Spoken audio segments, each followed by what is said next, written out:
প্রবাসীদের পাঠানো টাকায় আয়কর আদায়ের প্রস্তাব করেছে আন্তর্জাতিক দাতা সংস্থা আইএমএফ। রাজস্ব আদায় বাড়াতে রেমিটেন্সের কর অব্যাহতি তুলে নিতে বলেছে সংস্থাটি। যদিও এমন প্রস্তাবে সম্মত হয়নি জাতীয় রাজস্ব বোর্ড এনবিআর। সংশ্লিষ্টদের আশঙ্কা, রেমিটেন্স নিয়ে নেতিবাচক আলোচনার ফল হতে পারে হিতে বিপরীত। 1 কোটির বেশি বাংলাদেশি কাজ করছেন বিশ্বের বিভিন্ন দেশে। বছরে দেশে পাঠাচ্ছেন অন্তত $20 বিলিয়ন, যা দিয়ে মিটছে আমদানি ও বিদেশি ব্যয়ের বড় একটি অংশ। বৈধ পথে দেশে টাকা পাঠাতে প্রবাসীদের এই আয়কে করমুক্ত রেখেছে এনবিআর। অন্যদিকে 2.5% পর্যন্ত প্রণোদনা দিচ্ছে অর্থ মন্ত্রণালয়। ব্যাংকগুলোও দিচ্ছে 2.5% পর্যন্ত। তারপরও নানা সমস্যার কারণে অনেক প্রবাসী টাকা পাঠান অবৈধ চ্যানেলে। সম্প্রতি এনবিআরের কর বিভাগের সঙ্গে বৈঠকে রেমিটেন্সে কর অব্যাহতি বাতিল করার সুপারিশ করেন দাতা সংস্থা আইএমএফের 3 বিশেষজ্ঞ। তাদের মতে কর আরোপ হলে সরকারের আয় বাড়বে ব্যয়ের সক্ষমতা। প্রায় $4.5 বিলিয়ন ঋণ ও সংস্কার কর্মসূচির আওতায় এমন প্রস্তাব দিয়েছে সংস্থাটি। কর্মকর্তারা জানিয়েছেন, আইএমএফের প্রস্তাব নাকচ করেছে এনবিআর। এটার উপরে ট্যাক্স বসানো আমার মনে হয় যে সেই সময় এখনো আসেনি।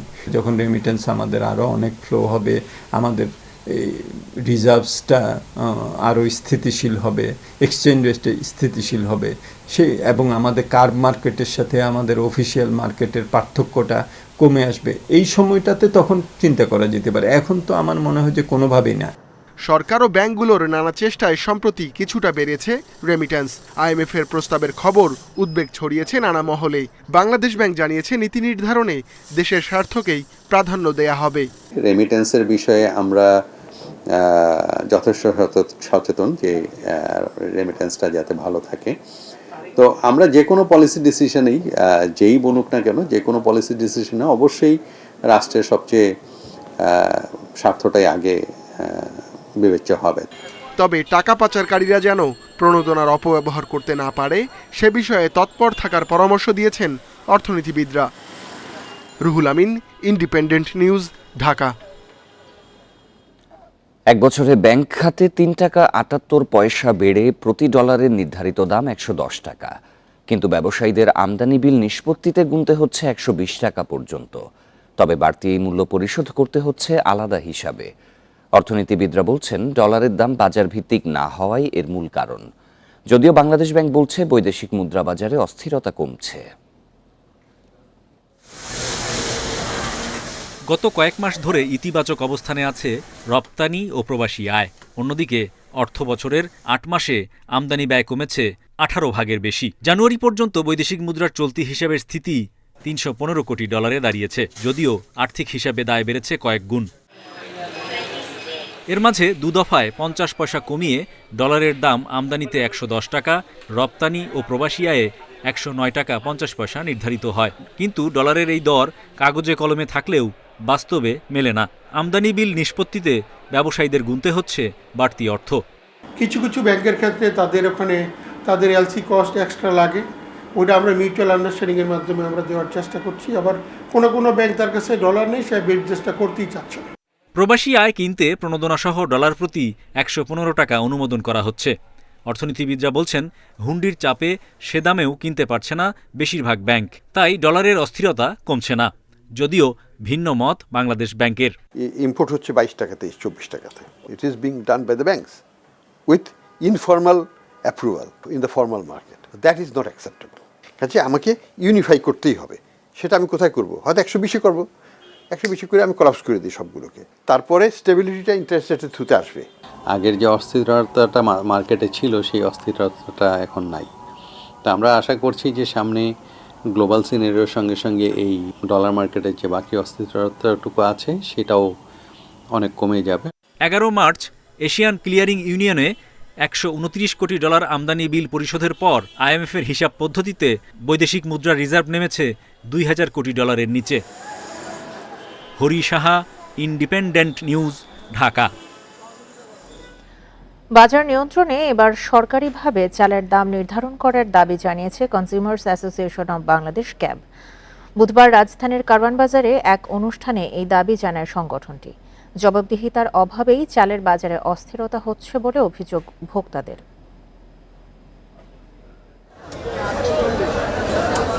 রোজা আসলে তেল, চিনি, ডাল, খেজুরের মতো ভোগ্যপণ্যের দাম বাড়ে। এবার এর সাথে যোগ হলো চালের বাজারের অস্থিরতা। সাধারণত রোজায় চালের চাহিদা কম থাকায় দামও স্থির থাকে, কিন্তু এবারের চিত্র ভিন্ন। বাজারে বর্তমানে ৫৪ টাকার নিচে মিলছে না কোনো চাল। মোটা সোনা গত সপ্তাহে ৫২ টাকা কেনা গেলেও এখন তা ৫৪ থেকে ৫৫ টাকা। মিনিকেট নামের সরু ও নাজিরশাইল চাল কিনতে গুনতে হচ্ছে ৭০ টাকার বেশি। দাম বৃদ্ধির জন্য মিল সিন্ডিকেটকে দায়ী করছেন বিক্রেতারা। ভোক্তাদের অভিযোগ, কার্যকর তদারকি না থাকায় সুযোগ নিচ্ছে অসাধু ব্যবসায়ীরা। এটা বাড়ার কারণ কোনো দেখি না, দেশে পর্যাপ্ত পরিমাণ ধান চাউল আছে, কেন বাড়বো? সামনে মৌসুম আসতেছে, আপনি বৈশাখে নতুন চাউল নামবে, কিন্তু এরা সিন্ডিকেট বলতে এরা মহিলারা দাম বাড়ায় দিছে প্রত্যেকটি বস্তা ১-১৫০ টাকা। এইখানে যে কারসাজি আছে বলার কোনো অপেক্ষা রাখে না। এই জন্য উচিত সরকারের সংশ্লিষ্ট কর্তৃপক্ষের মনিটরিংটা জোরদার করা। বাজারে চাল সহ অন্যান্য নিত্যপণ্যের অস্থিরতা রোধে সবার সচেতনতা তৈরিতে জোর দেওয়ার কথা বলছে ক্যাব। সরকারিভাবে ২৯টি পণ্যের মতো চালের দাম ঠিক করার আহ্বান জানায় সংগঠনটি। চালের চাহিদা রোজার মধ্যে এমনিতে কম বাড়াবার কোনো যুক্তি নাই। সুতরাং এগুলি ব্যবসায়ীদের কাছাকাছি যারা এইগুলি মজুত করে আমাদের ভোক্তাদের কষ্ট দিচ্ছে, তাদেরকে আইনের আওতায় আনা হোক এবং আইনের আওতায় এনে তাদেরকে শাস্তির বিধান করুক। আমরা দৃষ্টান্তমূলক এই ধরনের যারা জড়িত তাদের শাস্তি চাই, কিন্তু সরকার তাদেরকে দৃষ্টান্তমূলক শাস্তি দেয় না। বাজারে ব্যবসায়ীদের কারসাজি রোধে ভোক্তাদের সামাজিক আন্দোলন গড়ে তোলার আহ্বান জানায় ক্যাব।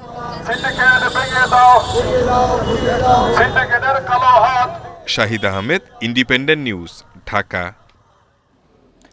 কেউ মাধ্যমিক, আবার কেউ বা উচ্চ মাধ্যমিক পাশ করে বনে গেছেন দন্ত চিকিৎসক, আবার কারণেই ন্যূনতম পড়াশোনাও। এত কিছুর পরেও দিব্যি চেম্বার খুলে চিকিৎসা দিয়ে যাচ্ছেন এসব ভুয়া ডাক্তাররা। প্রশাসনের নাকের ডগায় খোদ রাজধানীতেই হচ্ছে চিকিৎসার নামে প্রতারণা। এই কান্না কোনো রোগী বা স্বজন হারানোর নয়, এক ভুয়া দন্ত চিকিৎসকের দীর্ঘদিনের প্রতারণায় ফাঁস হওয়ায় এই তার আহাজারি। আমার কাছে ক্ষমা চাই তো লাভ নাই। রাজধানীর লালবাগে ৭-৮ বছর ধরে চিকিৎসা দিয়ে যাচ্ছেন এই ভুয়া দন্ত চিকিৎসক। রোগীও বেশ ভালো, নাম ডাকেরও তার কমতি নেই। কি প্রতারক না খারাপ না ভালো সেটা আল্লাহ পাক জানে, বা যারা অন্য ডাক্তার রুগী ছিল তারা জানে। এখানে এমনি জানি অন্য সমস্ত জায়গা থেকে এখানে ওনার চিকিৎসা একটু ভালো হয়, যতটুকু যা করে একটু ভালো হয়। উনি যে ডাক্তার না সেটা আপনি জানেন না, ওই রকম আমরা সঠিক বলতে পারবো না। তিনি আব্দুর রব খন্দকার, পরিচয় দেন স্বর্ণপদক প্রাপ্ত দন্ত চিকিৎসক, লিখেন ওরাল ডেন্টাল সার্জন, পড়াশোনা ঢাকা ডেন্টাল কলেজ। আসলে সবই মিথ্যা, কোনো রকম পেরিয়েছেন মাধ্যমিকের গণ্ডি। তবে কিভাবে চিকিৎসা দেন এই প্রশ্নের উত্তর নেই তার কাছেও। আমাকে বাঁচান দাদা, আমি অসহায়, মানে বুঝতে পারছেন যে আমার তো কোনো কুলকে নেই, যে নিজের ছেলেও নেই মেয়েও নেই, নিজের জীবনের দাম গেছে। দেখেন আমার দেখুন বয়স কত হয়েছে। এখন আপনি এমন করছেন আমি যদি হার্ট অ্যাটাক করতে গেলে কি আপনারা বাড়িতে পারেন, যদি আমার লাইফটা শেষ হয়ে যাওয়া হঠাৎ করে কেমন হয়ে দাদা। পাশের ২ গলি পরেই নবাবগঞ্জ ৭ শহীদ কমিউনিটি সেন্টারের পাশে ফরেন ডেন্টালের ২টি শাখা। প্রতিষ্ঠানটির মালিক চিকিৎসক না হয়েও নিজেই চেম্বার খুলে বসেছেন, দেখছেন রোগী, করছেন পরীক্ষা নিরীক্ষা। না, এখন এই বয়সে তো আমার আর নতুন কোনো সিস্টেমে যাই একটা কিছু করাও সম্ভব না, যে আমি এখন নতুনভাবে একটা কাজ করবো, একটা করবো। আমি যে সময় কাজ শিখছি সেই ৮৫ সনে। লালবাগ বেরিবাঁধের পাশে মোজাম্মেল ডেন্টাল কেয়ার। প্রতিষ্ঠানটির চাকচিক্যই বলে দেয় ব্যবসা ভালো। চিকিৎসকের সহকারী পরিচয় দিলেও নিজেই চিকিৎসা দিচ্ছেন। আপনাকে আমরা গেছর জানতাম তো 52টা ডেন্টাল কেয়ারকে চুরি করে। সবাই তো মনে করেন এই পেটের তাগিদে করতে আছে। কার কি আছে? কেউ ডিপ্লোমা, কেউ একটা মনে করেন টেকনিশিয়ান, কেউ একটা কিছু, এইটা করেই তো খাইতে আছে। পোস্তার ভিতরে দেখেন গা দাঁত তোলে। কামরাঙ্গীর চরের এই চিকিৎসক চেম্বার রেখেই পালিয়ে যাচ্ছিলেন, পরে স্বীকার করে নিলেন তিনি পল্লী চিকিৎসক। আমি যেটা জানি, যেটা পারি এটা করতেছি, যেটা জানি না এটা তো করতেছি না। রাজধানীর কামরাঙ্গীর চর, লালবাগ, নবাবগঞ্জে এরকম অসংখ্য ভুয়া দন্ত চিকিৎসকের ছড়াছড়ি। তবে নজরদারি নেই প্রশাসনের। যাদের উপরে দায়িত্ব অর্পিত, দুঃখজনকভাবে দেখা যায় যে তারা হয় উদাসীন্য প্রদর্শন করছে বা শৈথিল্যতা আছে, আইন বাস্তবায়নে উদ্যোগের কার্যক্রমের অনুপস্থিতি আছে। এটার কারণ অনেক রকম হতে পারে, রহস্যজনক কারণও আছে। স্বাস্থ্য অধিদপ্তর বলছে এইসব ভুয়া চিকিৎসক ধরতে তাদের নির্বাহী ক্ষমতা নেই, যে কারণে ধরাছোঁয়ার বাইরে প্রতারকরা। ক্রাইমগুলি যারা করছে সেগুলোকে একেবারেই আপনার ধরেন ক্রিমিনাল হিসেবে আইডেন্টিফাই করে আইন প্রয়োগকারী সংস্থার অবশ্যই ব্যবস্থা নেওয়া উচিত, কারণ আমাদের তো আসলে ম্যাজিস্ট্রেসি পাওয়ার নাই। এইসব ভুয়া চিকিৎসকের কারণে জনস্বাস্থ্য হুমকিতে থাকলেও মাঠে নেই তদারকি। Mohammad Omar Faruk, Independent News, Dhaka. শীত শেষ, তবে শেষ হয়নি মশার অত্যাচার। কিছু কিছু এলাকায় দিনের আলোতেও ঘরে বাইরে টেকা দেয়। যদিও 2 সিটি কর্পোরেশনেরই গদ বাঁধা কথা, মশা নিধনে কাজ চলছে। কীটতত্ত্ববিদরা বলছেন, পূর্বাভাস অনুযায়ী ব্যবস্থা নিলে এমন ভোগান্তিতে পড়তে হতো না নাগরিকদের।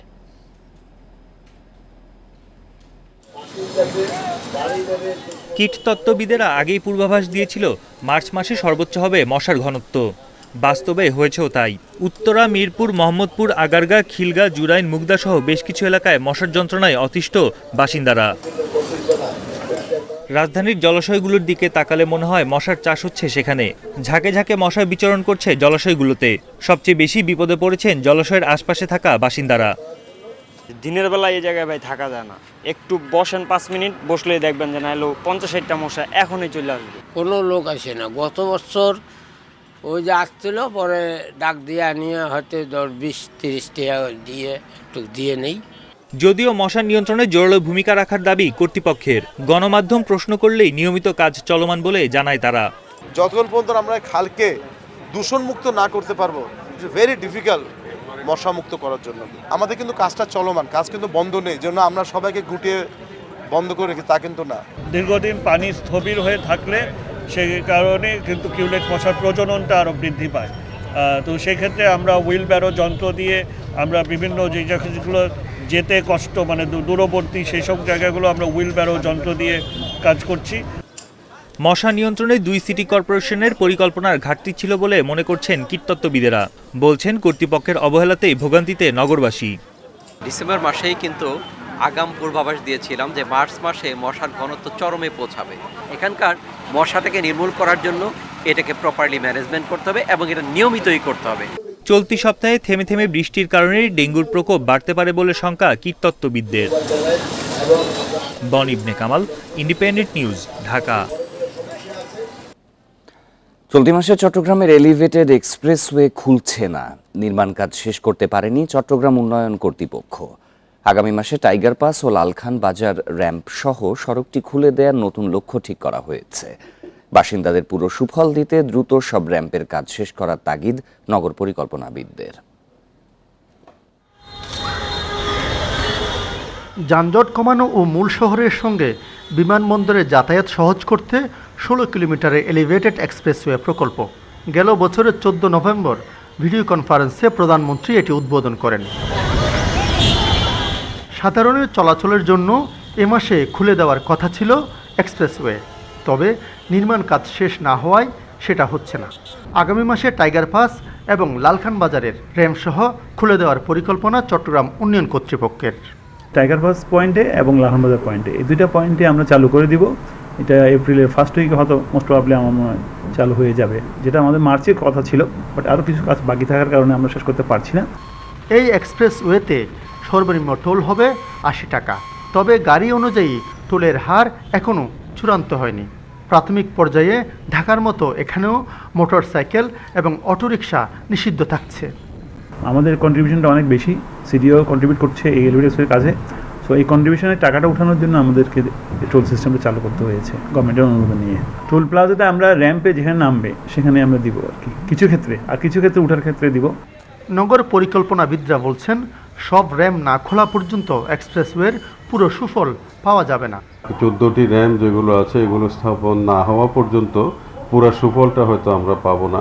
তারপরেও বিভিন্ন এখন যে 2-3টি র্যাম্পের মাধ্যমে বিমানবন্দর বা পতেঙ্গা পর্যন্ত সংযোগ স্থাপিত হবে, এটা নগরবাসীর অবশ্যই কাজে আসবে।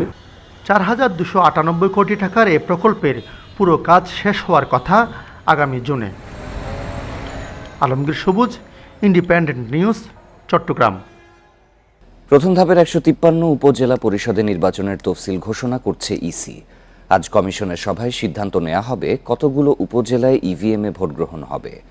বুধবার নির্বাচন কমিশন ভবনে সাংবাদিকদের এসব তথ্য জানান কমিশনের অতিরিক্ত সচিব অশোক কুমার দেবনাথ। তিনি বলেন, উপজেলায় প্রথম ধাপের ভোট হতে পারে 4 মে। এবার মোট 4টি ধাপে উপজেলা নির্বাচন করতে চায় নির্বাচন কমিশন। উপজেলা নির্বাচনে আচরণ বিধিমালা ও নির্বাচন বিধিমালায় ব্যাপক পরিবর্তন হয়েছে বলে জানান তিনি। বুধবার উপজেলা নির্বাচন পরিচালনা ও আচরণ বিধিমালা গেজেট প্রকাশ করা হয়েছে। নির্বাচনে স্বতন্ত্র প্রার্থী হতে 250 জন সমর্থকের স্বাক্ষর বাতিল করা হয়েছে। এছাড়াও রঙিন পোস্টার ছাপানো ও সামাজিক যোগাযোগ মাধ্যমে জনসংযোগের অনুমতি দেয়া হয়েছে। জাতীয় সংসদ নির্বাচনের মতো উপজেলা নির্বাচনে প্রিজাইডিং কর্মকর্তারা কেন্দ্রে ভোট বন্ধ করার ক্ষমতা বাড়ানো হয়েছে সংশোধিত বিধিমালায়। আমাদের আগামীকালকে কমিশন মিটিং আছে, আশা করি ওই দিন উপজেলা যে আমাদের তো 4টা ধাপ আগেই ঘোষণা করা হয়েছে, এটা প্রথম ধাপের তফসিল কালকে হতে পারে। এটা আরপিওতে 25 অনুচ্ছেদে যা ছিল জাস্ট কপি পেস্ট এই বিধিতে। ওই আগে প্রিজাইডিং অফিসার নির্বাচন বন্ধ করতে পারতো না, এখন নির্বাচন বন্ধ করতে পারবে। কুমিল্লার চৌদ্দগ্রাম থেকে জামালপুর পৌরসভার কাউন্সিলর মোহাম্মদ মমিনের হাত পা বাঁধা মরদেহ উদ্ধার করা হয়েছে। বুধবার গাংড়া এলাকায় তার মরদেহ মিললেও তখন তার পরিচয় নিশ্চিত করা যায়নি। মমিন জামালপুরের মেলান্দহ পৌরসভার 2 নং ওয়ার্ড কাউন্সিলর ছিলেন। পুলিশ জানায় গাংড়া এলাকায় অজ্ঞাত পরিচয়ে একটি মরদেহ দেখতে পেয়ে স্থানীয়রা পুলিশকে খবর দেয়। পরে পুলিশ ঘটনাস্থলে পৌঁছে মরদেহ উদ্ধার করে পরিচয় শনাক্ত করে। ধারণা করা হচ্ছে দুর্বৃত্তরা তাকে অন্য কোথাও হত্যা করে মরদেহ মহাসড়কের পাশে ফেলে যায়। মুমিন ভারতীয় হলুদ, জিরা ও এলাচ সহ বিভিন্ন মশলার ব্যবসা করতেন। ব্যবসায়িক কাজে শুক্রবার তিনি বাড়ি থেকে কক্সবাজারের চকরিয়ার উদ্দেশ্যে বের হয়েছিলেন বলে জানা গেছে।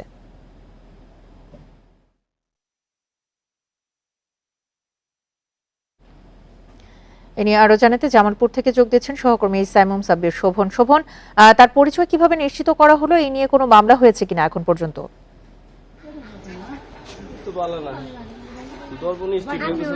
বিষয়টি হচ্ছে যে মেলান্দ পৌরসভার 2 নং ওয়ার্ডের কাউন্সিলর যে মরদেহ কুমিল্লার চৌদ্দগ্রামে পাওয়ার পর তার আসলে ফিঙ্গারপ্রিন্টের মাধ্যমে পরিচয় শনাক্ত হয়। এরপর তার ছবি মেলান্দ পৌরসভার মেয়রকে পাঠালে তিনি আসলে বিষয়টি নিশ্চিত করেছেন যে আসলে তিনি পৌরসভার 2 নং ওয়ার্ডের কাউন্সিলর। তো আমি এখন আছি তার বাড়িতে। তো তার স্বজনদের সাথে কথা বলার পর যেটি জানতে পারলাম যে গত 20 থেকে 25 বছর যাবৎ তিনি এই মশলার ব্যবসা করেন। তো সেই উদ্দেশ্যে আসলে তার কক্সবাজারের চকরিয়া অঞ্চলে বেশ ভালো যাতায়াত ছিল। তো গত শুক্রবার বাড়ি থেকে বের হওয়ার পর তার একমাত্র ছেলে কয়েক ধাপে তাকে প্রায় 30 লাখ টাকা পাঠায় ব্যাংকের মাধ্যমে। পাঠানোর পর তিনি সেই টাকা দিয়ে মশলা ক্রয় করেন এবং বাকিও কিছু মশলা নেন। মশলা নেওয়ার পর স্থানীয় দালালদের মাধ্যমে তিনি একটি ট্রাক নেন ভাড়া। সেই ট্রাকে করে গতকাল রাতে সন্ধ্যার পর আসলে জামালপুরের উদ্দেশ্যে রওনা দেন। তো তার ছেলের সাথে সর্বশেষ রাত এই সন্ধ্যার দিকে কথা হয় তার বাবার।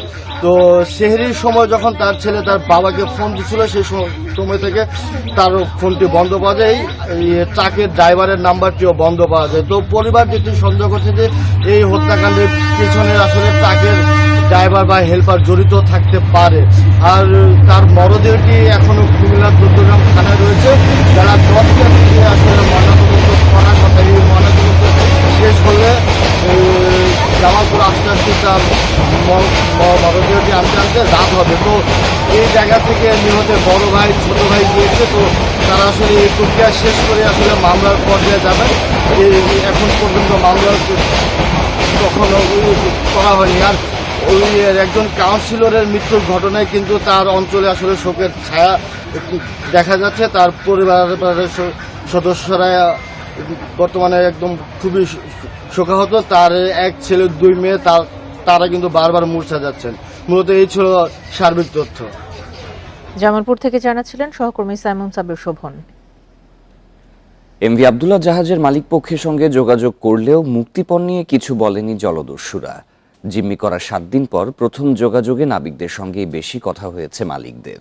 বুধবার এসআর শিপিং এর কর্মকর্তারা জানান সব নাবিকই সুস্থ রয়েছেন। আলোচনা করে শিগগিরই তাদের মুক্ত করা হবে। তবে তাদের ঝুঁকিতে ফেলে কোনো অভিযানের পক্ষে নন মালিকরা। 12 মার্চ ভারত মহাসাগরে 23 নাবিক সহ কয়লাবাহী এমভি আব্দুল্লাহকে অপহরণ করে সোমালিয়ান জলদস্যুরা। এরপর বেশ কয়েকবার জাহাজের মালিক পক্ষ এবং সরকার জানায় দস্যুদের সঙ্গে যোগাযোগের চেষ্টা চলছে। অবশেষে বুধবার দুপুরে মালিকদের সঙ্গে তৃতীয় পক্ষের মাধ্যমে যোগাযোগ করে জলদস্যুরা। প্রথম যোগাযোগে মুক্তিপণ নিয়ে আলোচনা হয়নি। এসআর শিপিংয়ের মিডিয়া উপদেষ্টা জানান এই যোগাযোগের সূত্র ধরে আলোচনা এগোবে। আর নাবিকরাও এখন সুস্থ আছেন। দস্যুদের সাথে আমাদের যোগাযোগ হয়েছে। আমরা আশা করছি অচিরেই আলোচনার মাধ্যমে এই বিষয়ের ভালো এবং সুন্দর একটা সমাধান আমরা পৌঁছাতে পারবো, সুন্দর সমাধানে। এসআর শিপিংয়ের এই কর্মকর্তা আরও জানান, নাবিকরা ঝুঁকিতে পড়েন এমন অভিযানের পক্ষে নন মালিকরা। আলোচনার মাধ্যমে শীঘ্রই ফলপ্রসূ সমাধান হবে। সুস্পষ্ট বার্তা আছে, সহিংস কোনো অভিযান পরিচালনা করা যাবে না। সুতরাং আমরাও চাই, বাংলাদেশ সরকারও চাই যে নাবিকরা যাতে অক্ষত অবস্থায় তাদের স্বজনদের কাছে ফিরে আসে। আমরা সেই লক্ষ্যে আমরা আমাদের কাজ চালিয়ে যাচ্ছি। যেহেতু এই জাহাজটি বাংলাদেশের flag vessel, it is a part of Bangladesh, এবং এখানে জাহাজে উঠে কোনো অপারেশন করার ক্ষেত্রে অবশ্যই আমাদের পারমিশন নেওয়া প্রয়োজন, এবং এখানে কাউকে কোনো পারমিশন দেওয়া হয়নি। মোজাম্বিক থেকে আরব আমিরাতের পথে ছিনতাই হয় এমভি আবদুল্লাহ। পরে তাকে সোমালিয়া উপকূলে নিয়ে যাওয়া হয়। এরপর আবারও স্থান পরিবর্তন করে জলদস্যুরা। Independent news. রাজধানীর মালিবাগের শাহজালাল হোটেলে গ্যাস সিলিন্ডারের লিকেজ থেকে বিস্ফোরণে 4 জন দগ্ধ হয়েছেন। বুধবার সন্ধ্যা 6টার দিকে এই ঘটনা ঘটে। দগ্ধরা হলেন মোহাম্মদ মারুফ, আব্দুল হান্নান, সবুজ ও জুলহাস। এদের মধ্যে আব্দুল হান্নান ছাড়া বাকিরা হোটেলটির কর্মচারী। এদের 3 জনকে ঢাকা মেডিকেলের বার্ন ইউনিট ও 1 জনকে শেখ হাসিনা বার্ন ইনস্টিটিউটে ভর্তি করা হয়েছে। চিকিৎসকরা জানিয়েছেন তাদের হাত, মুখ ও পা দগ্ধ হয়েছে। সবার শরীরের 16 থেকে 27% পর্যন্ত পুড়েছে। তাদের পর্যবেক্ষণে রাখা হয়েছে।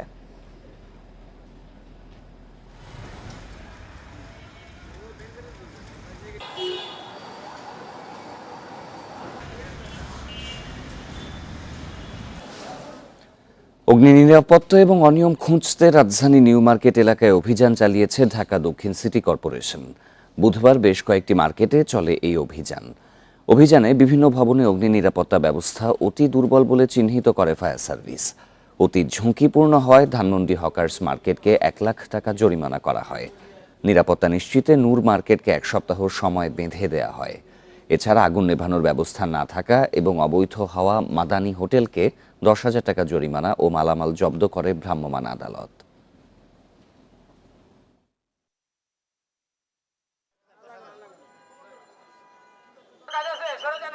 ফায়ার এক্সটিংগুইশার বা হচ্ছে ফায়ার সেফটি প্ল্যান, তারপরে আপনার হচ্ছে ফায়ার চিহ্ন, এক্সিট চিহ্ন, এগুলো সেখানে কোনো কিছু ছিল না। এই জন্য ধানমন্ডি হকার্স মার্কেটকে আমরা 1 লক্ষ টাকা জরিমানা করেছি। মার্কেটগুলো যে মানে তাদের অগ্নি নিরাপত্তা ব্যবস্থা ভালো নেই, সেগুলো আমরা ঝুঁকিপূর্ণ এবং অধিক ঝুঁকিপূর্ণ এইভাবে আমরা ব্যানারগুলো লাগিয়ে দিচ্ছি। ডেভেলপার কোম্পানির মালিকের বাধা আর হুমকিতে উচ্ছেদ অভিযান থেকে পিছু হটল রাজধানী উন্নয়ন কর্তৃপক্ষ রাজুক। মিরপুরের কালশীতে নিউ গিনি প্রপার্টিজের একটি ভবনে অভিযানের সময় এই ঘটনা ঘটে। সেখানে অনুমোদনহীন অংশ ভাঙার কাজ শুরু করেছিল ভ্রাম্যমাণ আদালত। হুমকি আর বাধার ঘটনায় মালিককে শুধু নোটিশ দিয়ে ফিরে যান নির্বাহী ম্যাজিস্ট্রেট। বুধবার সকালে মিরপুরের কালশীতে মারওয়া টাওয়ার নামের এই নির্মাণাধীন ভবনে অভিযান চালায় রাজুকের একটি দল। নকশার বাইরে নির্মাণের অভিযোগে ভবনের কিছু অংশ ভাঙা শুরু করে। কিছুক্ষণের মধ্যে উপস্থিত হন ভবনের নির্মাতা প্রতিষ্ঠান নিউ গিনি প্রপার্টিজের মালিক নাজিম উদ্দিন। রাজুকের নির্বাহী ম্যাজিস্ট্রেটের সঙ্গে কয়েক দফা তর্কে জড়িয়ে হুমকি ধমকিও দেন তিনি। হয়তো সামান্য ডেভিয়েশন থাকতে পারে, যদি ডেভিয়েশন থাকতে পারে, এটা হলো সব বিল্ডিং আছে অত্র অঞ্চলে সবার জায়গায় আছে। ওনারা যে দিক দিয়ে হাইটে আসছে সেখানে মিনিমাম 10টা বিল্ডিং আছে, সব বিল্ডিংয়ের মধ্যে ডেভিয়েশন মানে থাকতে পারে। ডেভিয়েশন থেকে থাকে ওনারা আমাকে ভাঙার নিজেকে সুযোগ দিবে। ওনারা যে কাজটা করতেছে ইন্টেনশনালি, ওনারা নিজেরা উদ্দেশ্যপ্রণোদিত হয়ে এই কাজটা ওনারা করতেছে। পরে ভ্রাম্যমাণ আদালত রাজুকের অনুমোদিত নকশা দেখতে চায়। এতে বাস্তবের সঙ্গে অমিল খুঁজে পায় তারা। যে সামনের সবগুলো কলাম 6 ফিট সামনে চলে এসেছে, মানে আরও 6 ফিট পেছনে থাকা দরকার ছিল। সাইডের কলামেও সমস্যা একই, এবং পেছন থেকেও একইভাবে কলাম ডেভিয়েশন আছে। প্রত্যেকটা কলামের ডেভিয়েশন আছে, এবং আরও সামনে যেটা ক্যান্টিলিভার, যেটাকে বলে বারান্দা, ওটা তো নকশাতে নেই। অনিয়ম পেলেও অভিযান স্থগিত করে ভ্রাম্যমাণ আদালত। জানায় অপ্রীতিকর পরিস্থিতি তৈরি হওয়া ঠেকাতেই এই সিদ্ধান্ত। কোনো ধরনের কোনো কোঅপারেশন আমাদের সাথে করেননি, উল্টা পাল্টা মানে কথাবার্তা বলছেন। এটা আসলে সমস্যাটা তার ভিতরেই আর কি, মানে আইন অমান্য করার একটা টেন্ডেন্সি দেখতে পেয়েছি আমরা তার মধ্যে। একই দিনে মোহাম্মদপুর, বসিলা সহ কয়েকটি জায়গায় উচ্ছেদ অভিযান পরিচালনা করে Raju. Khaled Raihan, Independent News, Dhaka.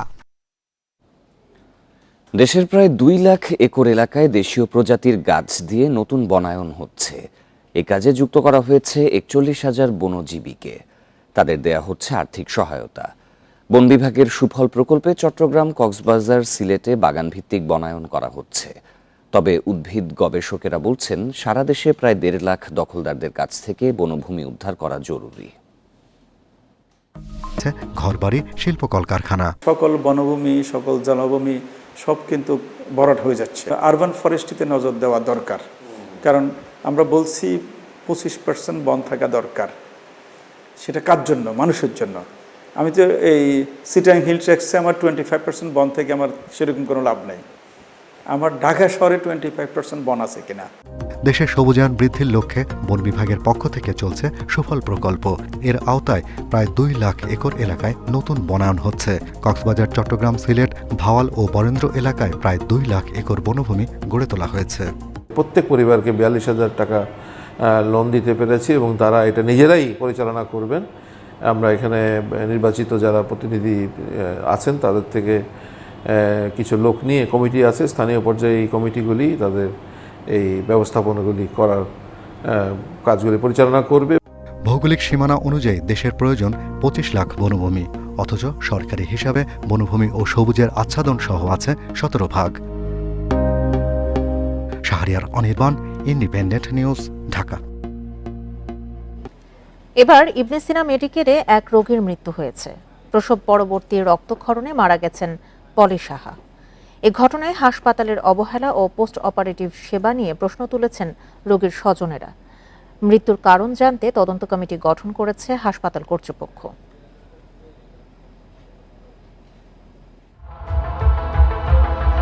Caesarean অপারেশনের জন্য সোমবার সকালে ইবনে সিনা মেডিকেলে ভর্তি হন পলি সাহা। দুপুর 2টায় হয় অপারেশন। জানানো হয় ভালো আছে নবজাতক ও মা। সন্ধ্যায় জানানো হয় রক্তক্ষরণ হচ্ছে রোগীর। রাতেই দেয়া হয় রক্ত, কিন্তু ক্ষরণ বন্ধের উদ্যোগ নেওয়া হয়নি। এতে রোগীর রক্তচাপ কমতে থাকে। পরদিন সকালে তাকে নেওয়া হয় আইসিইউতে। পরে রক্তক্ষরণ বন্ধে কেটে ফেলা হয় জরায়ু। এরপর বিকেল 4টায় মারা যান পলি। অপারেশন করার পরে তার কন্টিনিউয়াস ব্লিডিং হচ্ছে। এত ব্লিডিং হবে কেন? আর এত ব্লিডিং যদি হয় তাহলে তারা কি ইনিশিয়েটিভ নিছে এবং তারা কেন আমাকে সেই 5টায় বলবে বাসার যে আপনাকে ইমার্জেন্সি আইসিইউতে নিতে হবে? তো এই কন্ডিশন যদি পেশেন্টের থাকে তাহলে কেন তারা আগে আমার পেশেন্টকে আইসিইউতে নেয় নাই? কেন 26 ঘন্টা পেয়েও বন্ধ করা যায়নি রক্তক্ষরণ? রোগীর স্বামীর অভিযোগ, পলির অবস্থা ধীরে ধীরে খারাপ হতে থাকলেও সময় মতো ব্যবস্থা নেওয়া হয়নি। আমার পেশেন্টকে যথেষ্ট অবহেলা করা হয়েছে এবং সারা রাত পেশেন্ট ব্লিডিং, প্রচুর পরিমাণে ব্লিডিং হয়েছে এবং আমার পেশেন্ট আমাকে সে নিজে বলছে আমার ব্লিডিং হচ্ছে, কন্টিনিউয়াস ব্লিডিং হচ্ছে এবং অতিরিক্ত ব্লিডিং এর জন্যই আমার পেশেন্ট সকালে আইসিইউতে শিফট করা লাগছে এবং বিকাল সন্ধ্যার পরে আমি জানি আমার পেশেন্ট ডেড। এই ঘটনায় 4 সদস্যের তদন্ত কমিটি করেছে কর্তৃপক্ষ। আমি প্রত্যেকটা ইভেন্টের সাথে জড়িত ছিলাম, সুতরাং আমার এখানে আমার পেশেন্ট সেফটি নিয়ে, পেশেন্ট ম্যানেজমেন্ট নিয়ে কোনো রকম গাফিলতি হয় নাই, কোনো রকম অবহেলা হয়নি। ঠিক আছে, এটি খতিয়ে দেখার জন্যই সিনিয়র গাইনোকোলজিস্ট ডক্টর ফারহানা দেওয়ান ওনাকে চেয়ারম্যান করে তদন্ত কমিটি গঠন করা হয়েছে, যে আসলে রোগীর কোনো কমপ্লিকেশন ছিল কিনা সেটাও তদন্ত কমিটিতে খতিয়ে দেখা হবে। দেশে মাতৃমৃত্যু কমেছে, তবে এখনো প্রসব পরবর্তী রক্তক্ষরণে মৃত্যু হচ্ছে সবচেয়ে বেশি। Hasan Misbah, Independent News, Dhaka. অবন্তিকার আত্মহত্যায় বিচার বিভাগীয় তদন্ত চায় জগন্নাথ বিশ্ববিদ্যালয়ের শিক্ষার্থীরা। এছাড়া অভিযুক্তদের কঠোর শাস্তি সহ 5 দফা দাবি তাদের। বুধবার দুপুরে ক্যাম্পাসে সংবাদ সম্মেলনে এসব দাবি তুলে ধরেন আন্দোলনকারীরা। এদিকে বিশ্ববিদ্যালয়ের শিক্ষার্থীদের নিরাপত্তা নিশ্চিতের আশ্বাস দিয়েছেন ডিবি প্রধান। জগন্নাথ বিশ্ববিদ্যালয়ের ছাত্রী অবন্তিকার আত্মহত্যার পর থেকেই বিক্ষোভ করছে শিক্ষার্থীরা। তারই ধারাবাহিকতায় সংবাদ সম্মেলনে 5 দফা দাবি তুলে ধরেন তারা। শুধু অবন্তিকার আত্মহত্যার প্ররোচনা নয়, জগন্নাথ বিশ্ববিদ্যালয়ের আগের ঘটনাগুলোরও সুষ্ঠু তদন্ত চায় শিক্ষার্থীরা। তাদের অভিযোগ, অভিযুক্ত শিক্ষকের পক্ষে দাঁড়িয়েছে একটি মহল। এ পরিস্থিতিতে যৌন নিপীড়ন বিরোধী সেল গঠনের দাবি জানিয়েছে আন্দোলনকারীরা, যাতে থাকবেন একজন আইনজীবী ও মানবাধিকার কর্মী। ফাইরুজ সাদাব অবন্তিকা হত্যার সমস্ত প্রমাণ আমলে নিয়ে দ্রুততম সময়ে বিচার বিভাগীয় তদন্তের মাধ্যমে দোষীদের বিশ্ববিদ্যালয় আইনে এবং রাষ্ট্রীয় আইনে দৃষ্টান্তমূলক শাস্তি নিশ্চিত করতে হবে। অসংখ্য যৌন নিপীড়নের অভিযোগ পেয়েছি এবং একই সাথে তারা এটাও বলেছে যে আমরা ভয়ে কথা বলতে পারি না, কারণ এখানে যে সিন্ডিকেটটা কাজ করে শিক্ষকদের শেল্টার দেওয়ার জন্য, তার এগেইনস্টে স্টুডেন্ট হিসেবে আমরা আসলে খুব একটা পাওয়ারফুল কোনো কিছু না। এদিকে জগন্নাথ বিশ্ববিদ্যালয়ের শিক্ষার্থী কাজী ফারজানা মিম আরেক শিক্ষকের বিরুদ্ধে যৌন হয়রানির অভিযোগ তুলেছেন। সেখানে মিমের অভিযোগ ভিত্তিহীন বলে দাবি করেন অভিযুক্ত শিক্ষক। আমার অভিযুক্ত শিক্ষকেরা নানা মাধ্যমে আমাকে অনেক ভয়ভীতি দেখাচ্ছিলেন, যার কারণে আমি অনিরাপত্তায় ভুগছিলাম। সেটা ডিবি প্রধান হারুন স্যার আমাকে আশ্বস্ত করেছে। যে মিথ্যা তদন্ত রিপোর্টটা দেওয়া হয়েছিল, সেই মিথ্যা তদন্ত রিপোর্টের ব্যাপারে আমাদের উচ্চ আদালতে যাওয়া এবং এটার সঙ্গে যে পারিপার্শ্বিক অবস্থা, এইটার সবকিছু নিয়ে ডিবি আমাদের কাছে জানতে চেয়েছিল। আমরা আমাদের তথ্যপাত্র ওনাদের কাছে দিয়েছি। ডিবি প্রধান জানান, যৌন হয়রানির অভিযোগ তদন্ত করা হচ্ছে। ক্যাম্পাসে ওই শিক্ষার্থীর নিরাপত্তা নিশ্চিত করা হবে। আমরা সেটা ওদেরকে বলেছি, ওরা বলছে না আমাদের পক্ষ থেকে এ ধরনের আমরা করব না এবং আমরা সে স্বাধীনভাবে চলা তাকে বাধাগ্রস্ত করবে না। আমরা আর এছাড়া এর বাহিরেও যদি আমরা মিমকে বলেছি, তারপরেও যদি এর ধরনের কোনো নিরাপত্তাহীনতা ভোগার কোনো বিষয় দেখেন, আমাদের কনসার্ন যে এডিসিকে বলি তাকে যেন রেগুলার রিং দেয়। যৌন নিপীড়নের প্রতিবাদে বৃহস্পতিবারও নানা কর্মসূচি চালাবে জগন্নাথের শিক্ষার্থীরা। Khaled Raihan, Independent News, Dhaka. নতুন করে বিদ্যুতের দাম বাড়ায় বিপাকে পড়েছেন কৃষকরা। এরই মধ্যে বেড়েছে সেচ খরচ, যার প্রভাব পড়তে শুরু করেছে কৃষিতে। সেচ খরচ কমাতে কৃষি বিভাগ সাশ্রয়ী পদ্ধতির কথা বললেও তার রূপরেখা সুস্পষ্ট নয়। দেশের সবজির চাহিদার একটি বড় অংশ পূরণ করে যশোর। এছাড়া প্রতি মৌসুমে প্রায় 1.5 লাখ হেক্টর জমিতে আবাদ হয় ধান। এসব সবজি ও ধানের ফলন সেচের ওপর নির্ভর করে। সম্প্রতি বিদ্যুতের দাম বাড়ায় বিঘা প্রতি সেচ খরচ বেড়েছে 1 থেকে 1,500 টাকা। কৃষকরা বলছেন, দিন দিন কৃষি উপকরণের দাম বাড়ছে।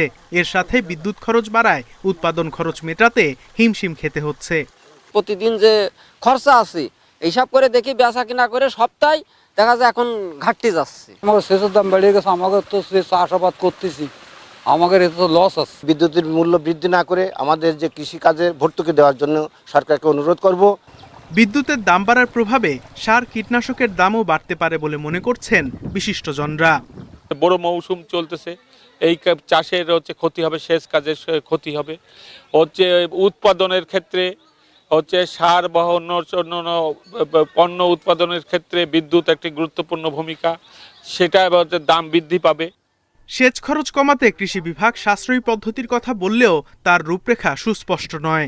কৃষি সম্প্রসারণ অধিদপ্তর পানি সাশ্রয়ী পদ্ধতিতে সেচ দেওয়ার জন্য পরামর্শ দিয়ে থাকে। যেমন যদি ধান ফসল হয় সেক্ষেত্রে সেচ নিয়ন্ত্রণ পাইপ বা AWD পাইপ ব্যবহার করার পরামর্শ দিচ্ছে, যার ফলে পানি 28% বিড়ির সূত্র মতে 28% পানি সাশ্রয় হয়। চলতি মৌসুমে যশোরে 1,60,000 হেক্টর জমিতে বোরো এবং 24,000 হেক্টর জমিতে বিভিন্ন ধরনের সবজি আবাদ করছেন কৃষকরা। Independent news. কিশোরগঞ্জে উৎপাদিত বোরো ধানের অর্ধেকেরও বেশি হয় হাওড়াঞ্চলে। এবার জেলার হাওড়ে আবাদ হয়েছে 1,04,000 হেক্টর জমিতে। নির্ধারিত সময়েই ফসল রক্ষা বাঁধের কাজ শেষ হওয়ায় স্বস্তিতে চাষিরা। নদীর মোহনায় ঝুঁকিপূর্ণ স্থানে মেরামতেও ছিল বাড়তি নজরদারি। কিশোরগঞ্জ হাওড়াঞ্চল জুড়ে এখন সবুজের সমারোহ। হাওরের প্রধান ফসল বোরো ধান চাষে ব্যস্ত কৃষক। 2017 সালে আগাম বন্যায় পানিতে তলিয়ে যায় কয়েক হাজার হেক্টর জমির বোরো ধান। পরের বছরই বাঁধ নির্মাণের উদ্যোগ নেয় পানি উন্নয়ন বোর্ড। এই মৌসুমে 20 কোটি টাকা ব্যয়ে 142 কিলোমিটার বাঁধ মেরামতের কাজ শেষ হয়েছে। তাই এবার সময় মতো ফসল ঘরে তোলার আশায় চাষিরা। বানোয়ার পর থেকে আমরা সুন্দর করে ফসল কাটতে পারি, হ্যাঁ, কিন্তু এবছর আরো মজবুত হয়েছে অন্য বছরের থেকে। যেখানে জমি করছি, জমি সুন্দর ধান হয়েছে, ইনশাল্লাহ বানও মজবুত হয়েছে। আগাম বন্যা হইলো আর পানি ঢুকবে না, আগাম বন্যা খাইতে পারবে না। আমরা জমিতে কাটিয়া বাড়ি দিতে পারবো বান্ধর উপদ। বাঁধে মাটি ভরাট, ঘাস লাগানোর কাজও শেষ। নদী মোহনায় ঝুঁকিপূর্ণ জায়গা চিহ্নিত করে সেগুলো মেরামতে বাড়তি গুরুত্ব দেওয়া হয়। অধিক ঝুঁকিপূর্ণ এবং নদী মোহনায় যে সকল বাঁধ রয়েছে সেগুলো মেরামতে আমরা বাড়তি নজরদারি দিয়েছি। আশা করছি যে এবছর আগাম বন্যার পানি হাওরে প্রবেশ করবে না। এবছর কৃষকরা নির্বিঘ্নে তাদের পাকা ধান ঘরে তুলতে পারবে। চলতি মৌসুমে কিশোরগঞ্জ জেলায় 1,66,500 হেক্টর জমিতে বোরো ধানের আবাদ হয়েছে। এর মধ্যে শুধু হাওরেই আবাদ হয় 1,04,000 হেক্টর জমিতে। Independent news. রুশ প্রেসিডেন্ট পুতিনের সঙ্গে ফোনে কথা বলেছেন ভারতীয় প্রধানমন্ত্রী নরেন্দ্র মোদী। বুধবার দুই নেতার কথা হয়েছে বলে নিশ্চিত করেছে ভারতীয় গণমাধ্যম এনডিটিভি। নির্বাচনে নিরঙ্কুশ জয়ের জন্য পুতিনকে অভিনন্দন জানান মোদী। এ সময় বিশেষ কৌশলগত অংশীদারিত্ব বাড়াতে একমত হন দুই নেতা। এর কয়েক ঘণ্টা পর ইউক্রেনের প্রেসিডেন্ট জিলেন্সকির সঙ্গেও ফোনে কথা বলেন মোদী। এ সময় দেশটির সঙ্গে সম্পর্ক শক্তিশালী করার উপায় নিয়ে আলোচনা হয় তাদের। চলমান সংঘাতের কূটনৈতিক সমাধানের আহ্বান জানান মোদী। দুই নেতাই ভারতকে শান্তি স্থাপনকারী রাষ্ট্র হিসেবে দেখেন বলে জানিয়েছেন।